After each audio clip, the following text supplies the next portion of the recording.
Okay, everybody, we are talking about Wheel of Time. Season 1 just ended, which is sort of a weird statement considering how fast it ended. Are we doing a season 2? How do we feel about season 2? Shane is the resident Wheel of Time expert. He'll be taking this away. And before we end, I will give you my very brief opinion of what I thought of the show. Yeah. Take it away, Shane. Yeah, Wheel of Time is interesting. It's really taken a lot of criticism. It's by especially by people who are familiar with the story and have read the books. It's on Amazon Prime. It got 8 episodes of a first season. It is being showrun by Ralph Judkins. That's kind of an interesting name, and he is a self-professed Wheel of Time fan. And a lot of people have watched the 8 episodes of the first season and they've said, well, I don't really like it. It doesn't follow the elements of the story very well. There's a lot of broken pieces. There's a lot of issues with it. And I would tend to agree mostly that 8 episodes to do one season is just not enough. And I would almost argue that maybe the showrunner might have done the best with what he had available. You know, it's hard to imagine when we're used to like 20, 26, 28 episodes of a season to be able to do and adapt a novel really in 8 episodes, you know, in 8 46-minute episodes or whatever it is. It's very difficult to do. And so there's this interview on Entertainment Weekly where he actually goes through and they ask him questions about the story. Some of the things that were good about the Wheel of Time is I believe that that Moraine Sedai, who's being played by totally just messed myself here. I don't know the name. I'm sorry. I'll try to help you. Oh, it's okay. I forgot to pull up IMDb.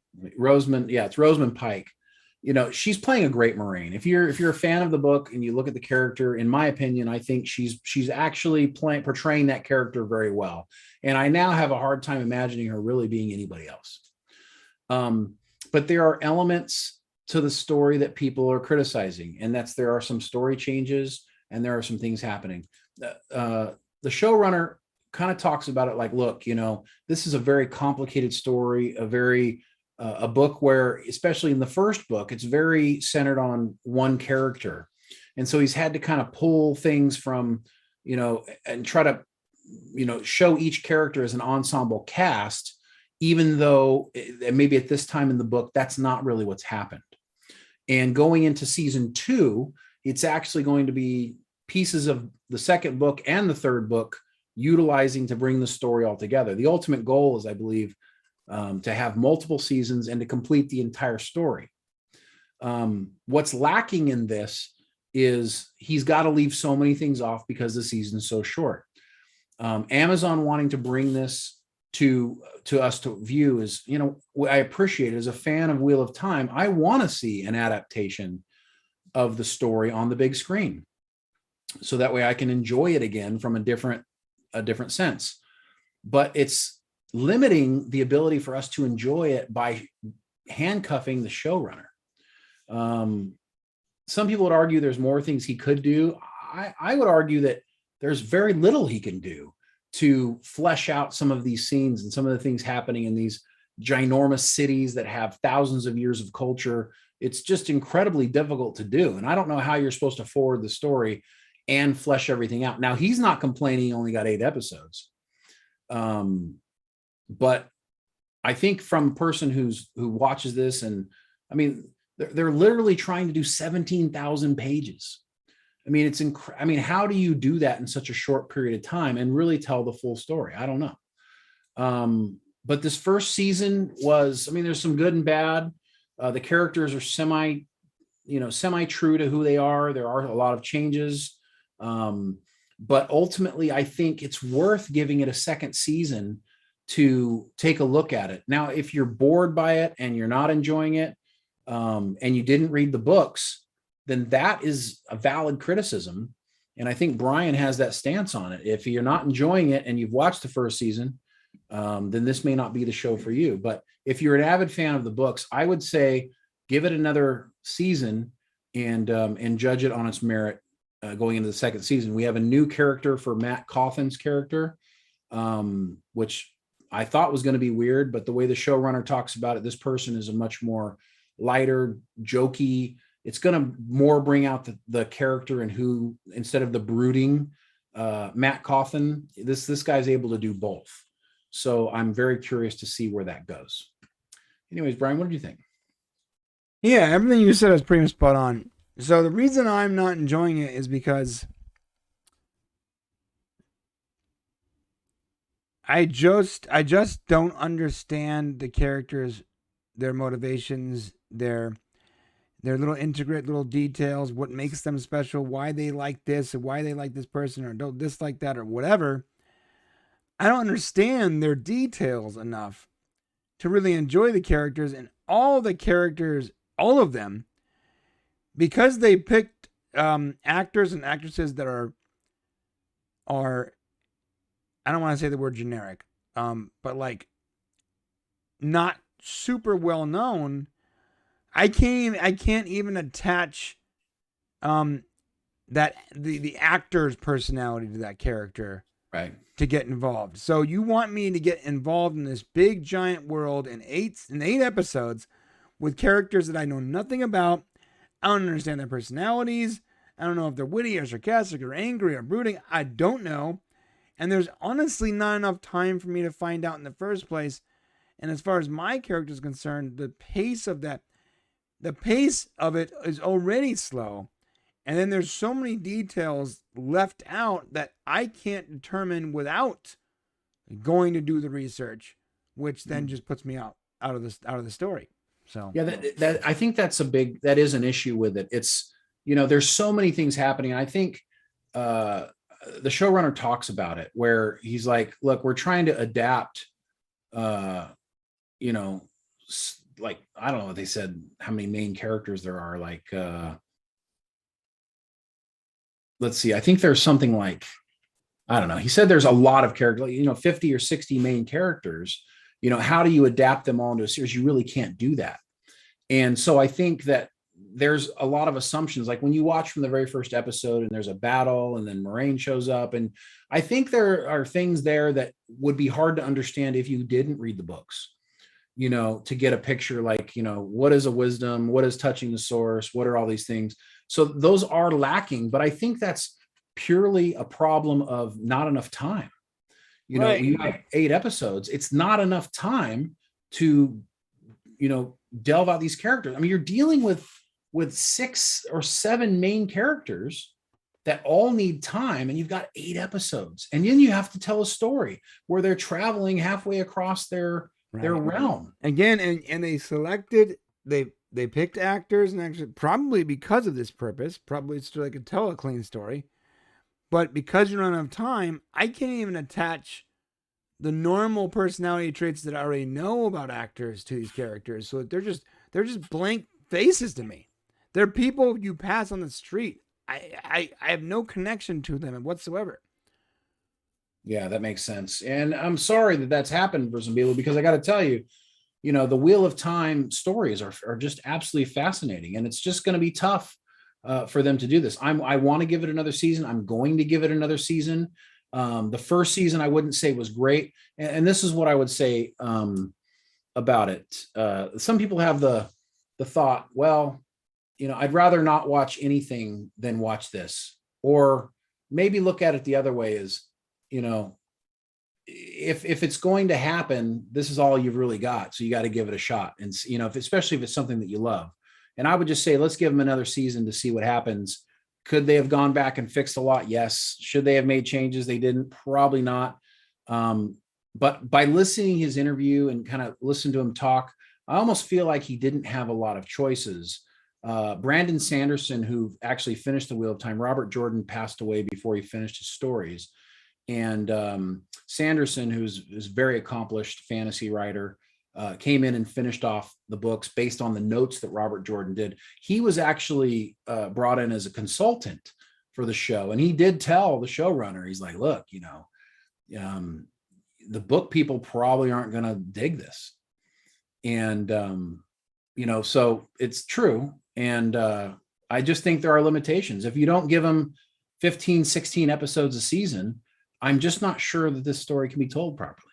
To be honest, if you want a comparison to this, watching The Witcher, knowing nothing about the character, having only briefly dabbled in the game from time to time, at best, all I knew about The Witcher is that he wasn't human and he was a badass. That's it.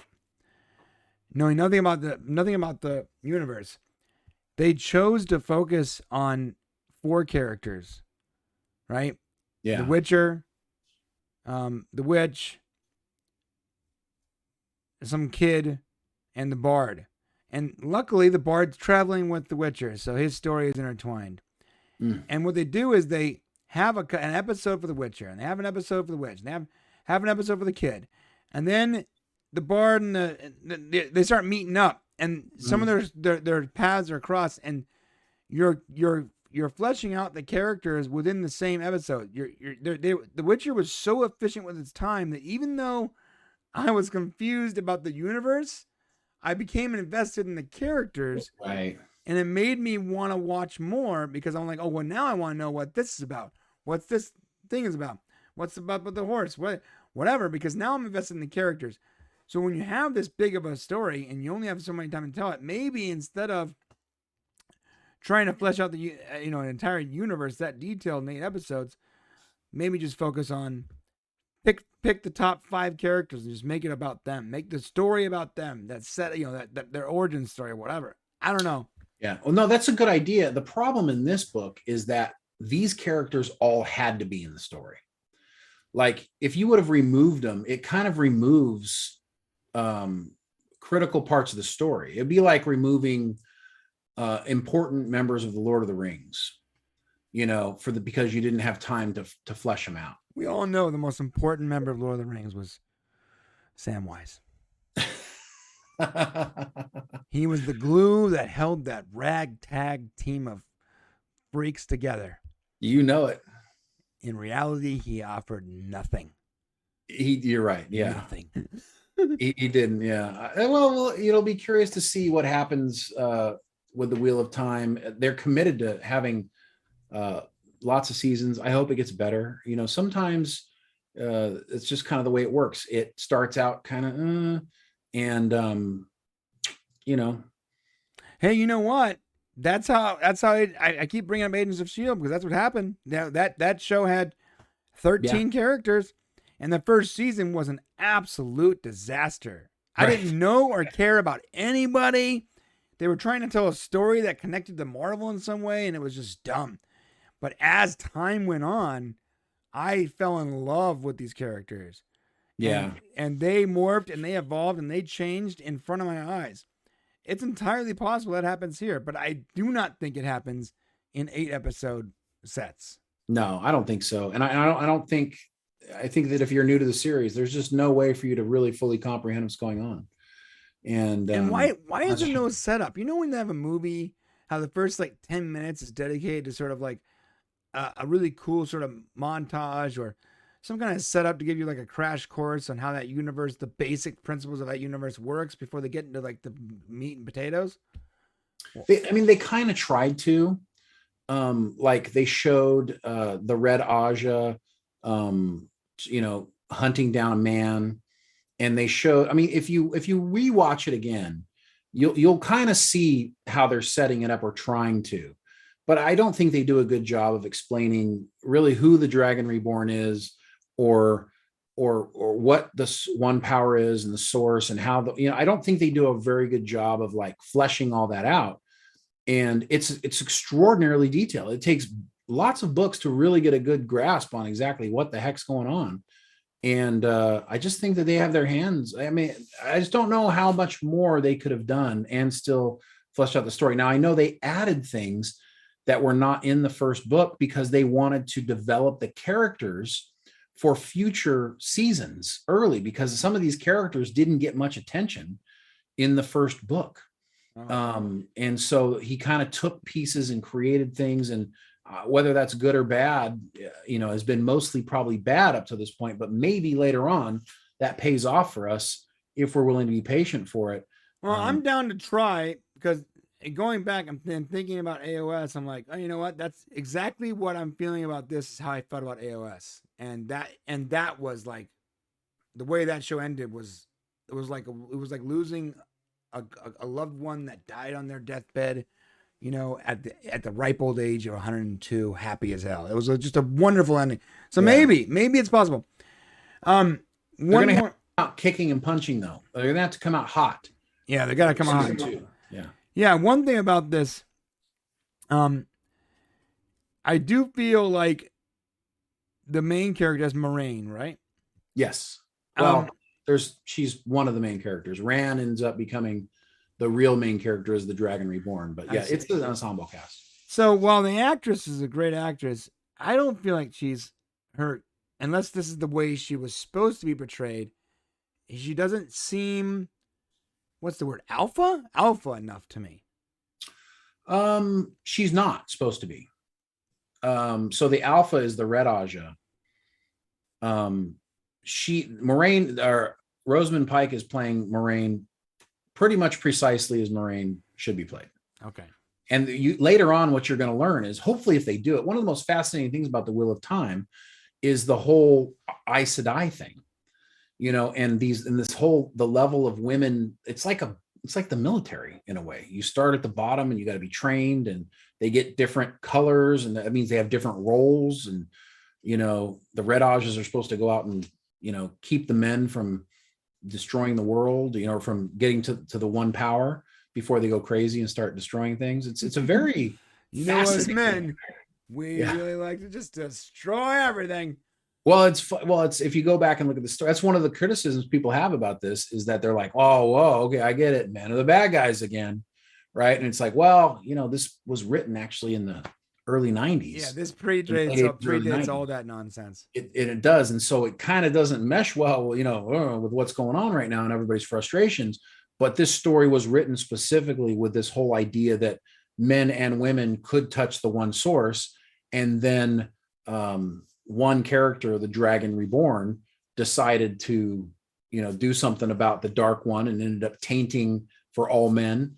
And so now men can't do it. And they do a good job in the show, actually, to not make it seem like men are bad, but it's just that, if men do it, they end up going crazy, and there's nothing that anybody can do about it. So they're trying to stop them. It's like rabies. Yeah, sort of. Yeah. And some are born with it, so they can't control it. And there's one that's really powerful. It's really fascinating stuff. I wish I could say, go read it or go listen to the audiobook and then watch it, and maybe that'll give you a better understanding of it. But honestly, it's going to be hard to watch this show without reading the books. Gotcha. Okay. Well, with that said, my friend, that wraps it up. Yeah. What do you guys think of the Wheel of Time? Leave a comment below. Have you seen Wheel of Time? If you have, let us know. And please, no black and white reviews. Tell us what you liked and disliked and your overall opinion. Thank you so much for watching, and we will see you next time.